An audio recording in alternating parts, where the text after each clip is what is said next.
Mona Lisa എന്ന് പറയുന്ന ഒരു വിഖ്യാത പടം, പടം എന്ന് പറഞ്ഞാൽ ഫോട്ടോ അല്ലത്, യഥാർത്ഥത്തിൽ വരച്ചതാണ്.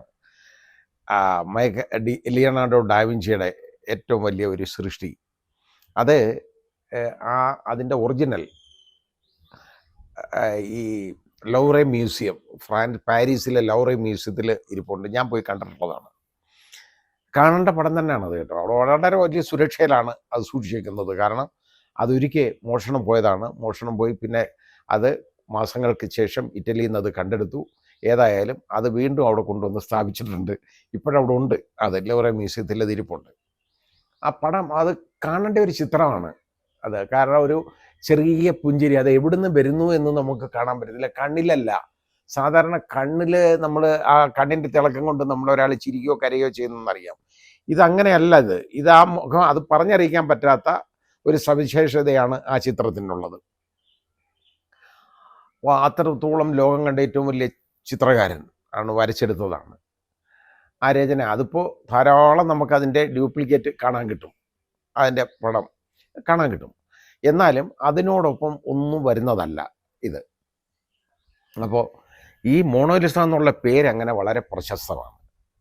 അങ്ങനെ ഒരു മോണോലിസ, ഒരു വനമാല ഇവിടെ അവതരിച്ചു. നമ്മുടെ കുംഭമേളയ്ക്ക് ഇവിടെ നടത്തിയല്ലോ, കുംഭമേള നടന്നു, അതിൽ അവതരിച്ചു. എന്ന് വെച്ചാൽ മാലകളൊക്കെ വിറ്റു കൊണ്ടുപോകുന്ന ഒരു പെൺകുട്ടി കേട്ടോ. അത് കണ്ണുകൾക്ക് നല്ല തിളക്കമുള്ള ഒരു പെൺകുട്ടി. അതിൻ്റെ പടമൊക്കെ എടുത്ത് ആളുകളൊക്കെ ഇട്ട് അതങ്ങ് വൈറലായി. പ്രത്യേകിച്ച് സോഷ്യൽ മീഡിയയിലൊക്കെ ഈ മാല വിൽക്കുന്ന ഈ പെൺകുട്ടി ഈയിടെ ഒരു പടമൊക്കെ വന്നു, വളരെ അതങ്ങ് വൈറലായി. അപ്പോൾ ഈ കുട്ടിയെ പിന്നെ നോക്കിയപ്പോൾ ഒരുത്തന്, അവന് കുറേ പ്രായം എനിക്ക് തോന്നുന്നുണ്ട്, മുസ്ലിം സമുദായത്തിൽപ്പെട്ട ഒരുത്തനാണ്. അവന് ഇതിനെ കണ്ടു കഴിഞ്ഞാൽ ഇപ്പം അങ്ങ് ഇഷ്ടപ്പെട്ടു. അപ്പോൾ എങ്ങനെയെങ്കിലും ഇതിനെ വിവാഹം കഴിക്കണം. അതോടുകൂടി ഇത് പ്രശസ്തയായി മാറിയല്ലോ.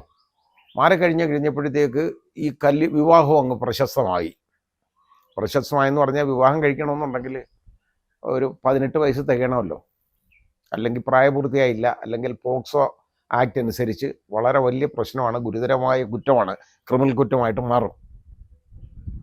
അപ്പോൾ ഇതിനെ കല്യാണം കഴിക്കാനുള്ള കുറുക്കൊഴി നോക്കിയപ്പോൾ എന്താ, ഈ കുട്ടിക്ക് മധ്യപ്രദേശുകാരിയാണ്. അതിൻ്റെ ഗ്രാമത്തിലൊക്കെ പോയി അന്വേഷിച്ചിട്ടൊക്കെ വേണമല്ലോ, അതൊന്നും ചെയ്തിട്ടില്ല. 16 വയസ്സായി പ്രായമുള്ളൂ എന്ന് പറഞ്ഞാൽ അത് ഒരു ജുവനൈലാണ്, ഒരു ചൈൽഡാണ്. അപ്പോൾ protection of children from sexual offences act, POCSO എന്ന് നമ്മൾ പറയുന്ന ആ നിയമം ഇതിൻ്റെ പരിധി വരുന്ന കുട്ടിയാണ്. കാരണം ഇത് ചൈൽഡാണ്. അപ്പോൾ ഇവനെ കല്യാണം കഴിക്കണമെന്നുണ്ടെങ്കിൽ ഇതിന് 18 വയസ്സ് കാണിക്കണമല്ലോ. അതിനെ അവൻ വളരെ കഷ്ടപ്പെട്ട് ഇതിൻ്റെ ഒരു ആധാർ കാർഡ് സമ്പാദിച്ചു. ആധാർ കാർഡ് ഇങ്ങനെയൊക്കെ ഉണ്ടാക്കിയെടുക്കാം എന്നുള്ളത് അതിൻ്റെ തെളിവാണല്ലോ അത്. ഏതായാലും ആധാർ കാർഡ് വാങ്ങി, ആധാർ കാർഡ് ശരിയാക്കിയെടുത്തു, അതിന് പായസമൊക്കെ കാണിച്ചു. അപ്പോഴത്തേക്ക് ഇവിടുന്ന് നമ്മുടെ ഈ ഇടതുപക്ഷ പ്രവർത്തകർ, നമ്മുടെ ബഹുമാന്യനായ വിദ്യാഭ്യാസ മന്ത്രി ശിവൻകുട്ടി, അതുപോലെ തന്നെ നമ്മുടെ മാർക്സിസ്റ്റ് പാർട്ടിയുടെ, കമ്മ്യൂണിസ്റ്റ് പാർട്ടിയുടെ സംസ്ഥാന സെക്രട്ടറി ഈ സഖാവ് MV ഗോവിന്ദൻ, പിന്നെ വളരെ പ്രശസ്തനായ നമ്മുടെ ഒരു രാജ്യസഭയിലെ ഒരു രാജ്യസഭാംഗമുണ്ട്, അത് റഹീം, റഹീം. ഇത്രയും പേരും ഒക്കെ കൂടെ അങ്ങോട്ട് ചേർന്ന് കേട്ടോ, ഇതാണ് യഥാർത്ഥ കേരള സ്റ്റോറി എന്ന പേരിൽ ഒരു കേരള സ്റ്റോറി അങ്ങ് നടത്തി. വിവാഹം, ഇവരുടെ കാർമ്മികത്വത്തിൽ അങ്ങ് വിവാഹം അങ്ങ് നടത്തുകയാണ്. കംപ്ലീറ്റ് ഈ 3 അകത്താവും ഇതിനോടൊപ്പം.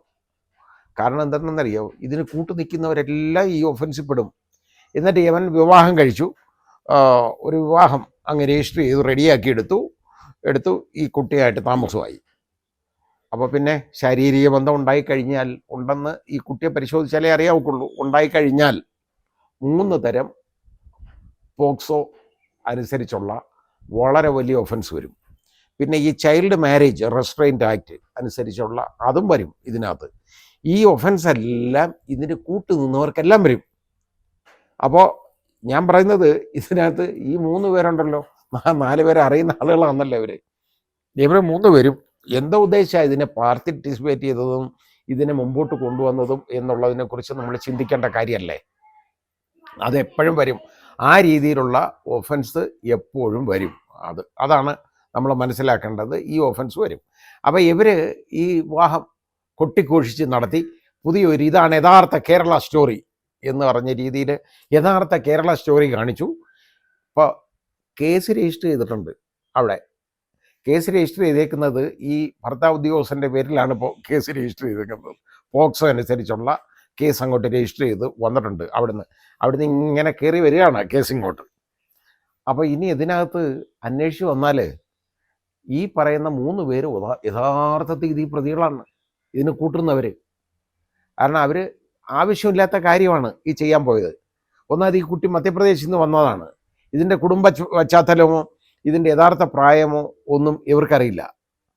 അങ്ങനെ ഇതിന് ഈ കുട്ടിക്ക് നമ്മുടെ ഒരു ബോബി ചെമ്മണ്ണൂർ എന്ന് പറയുന്ന ഒരാളുണ്ടല്ലോ, എല്ലാവർക്കും സ്വർണ്ണമാലയും നെക്ലേസും ഡയമണ്ട് നെക്ലേസും ഒക്കെ കൊടുക്കാൻ നടക്കുന്ന ഒരാൾ, ഈ ഇടയ്ക്ക് കൊടുത്ത് തിരിച്ചു വാങ്ങിക്കുന്നോ ഒക്കെ വലിയ പ്രശസ്തി പേരുണ്ടായിട്ടുണ്ട്. ചിലർക്ക് ഇത് ഇട്ട് അണിയിച്ചു കൊടുക്കുന്നത് വളരെ താല്പര്യമുണ്ട്. അണിയിച്ചു കൊടുക്കുന്നത് മാത്രമല്ല, അതിനോടുള്ള ഒരുപാട് കമൻസും അതിന് പറയും. അത് ഒരു പ്രമുഖ നടിയെക്കുറിച്ചുള്ള കമൻറ്റ് ആണെന്നുണ്ടെങ്കിൽ ഇതുപോലെ കൊടുത്ത് വളരെ വലിയ പേരുദോഷവും വലിയ ബന്ധപ്പാടും ഉണ്ടാക്കി കേസുമായി അകത്തായതാണ് അയാൾ. ജയിലിലൊക്കെ കിടന്നു സുഖവാസം അനുഭവിച്ചിട്ട് ഇറങ്ങി വന്നേക്കുന്നതാണ് അയാൾ. ഇതിന് ഉടനടി തന്നെ ഒരു ഇതുപോലെ ഡയമണ്ട് നെക്ലേസ് കൊടുത്തു. പുള്ളിക്ക് ഡയമണ്ട് ഒക്കെ വെറുതെ കിട്ടുന്നതാണ് എനിക്ക് തോന്നുന്നത്, അല്ലെങ്കിൽ ഇങ്ങനെ കൊടുക്കാൻ പറ്റത്തില്ലല്ലോ. ഏതായാലും ഡയമണ്ട് നെക്ലേസ് കൊടുത്തു. ആ ഡയമണ്ട് നെക്ലേസ് ആ പെൺകുട്ടി അതിൻ്റെ അമ്മയ്ക്ക് കൊടുത്തു പ്രസൻ്റായിട്ട്. കാരണം ഇതിന് ഇപ്പം എല്ലാം കിട്ടുമല്ലേ, അങ്ങനെ വളരെ വലിയ പ്രശസ്തയായല്ലോ. ഇതുപോലുള്ള ആളുകളൊക്കെ കൊടുക്കുകയൊക്കെ ചെയ്തിട്ടുണ്ട്. ഈ വിവാഹത്തിന് കാർമ്മികത്വം വഹിച്ച ഈ മഹാന്മാരൊക്കെ ഉണ്ടല്ലോ, മുഴുവൻ യഥാർത്ഥത്തിൽ അകത്താവേണ്ടതാണ് ഈ കേസിനകത്ത്. അവരെല്ലാം പ്രതികളാവും.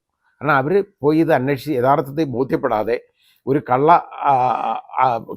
ഇത് ID കാർഡ്, അതായത് ആധാർ കാർഡ് ഉണ്ടാക്കി അതിൻ്റെ ബലത്തിൽ ഈ കല്യാണം നടത്താൻ പോയി കഴിഞ്ഞു കഴിഞ്ഞാൽ വളരെ വലിയ പ്രശ്നമാണ്. ഇത് അറിയാൻ വയ്യാത്ത കാര്യത്തിൽ കയറി ഇടപെടേണ്ട വല്ല കാര്യമുള്ളതാണോ? ഇത് മൂലം എന്തെങ്കിലും സമൂഹത്തിൽ എന്തെങ്കിലും വ്യത്യാസം ഉണ്ടാവുമോ? ഒരു മുസ്ലിമിനെ കൊണ്ട് ഒരു മുസ്ലിം വന്ന് ഇങ്ങനെ ഒരു കുട്ടിയെ, ഹിന്ദു പെൺകുട്ടിയാണ് ഈ മോണോലിസ, ഇതിനെ വിവാഹം കഴിക്കുന്നു. അപ്പോൾ 2 ജാതിയിലുള്ള വിവാഹം, അതിന് ഞാനെതിരൊന്നുമല്ല യഥാർത്ഥത്തിൽ. അത് ഇഷ്ടമുള്ളവർക്ക് തമ്മിൽ കല്യാണം കഴിക്കാൻ അതൊന്നും പ്രശ്നമില്ല. പക്ഷേ അത് നമ്മുടെ നിയമാനുസരണമായിരിക്കണം, നിയമം അനുശാസിക്കുന്ന വിധത്തിലായിരിക്കണം.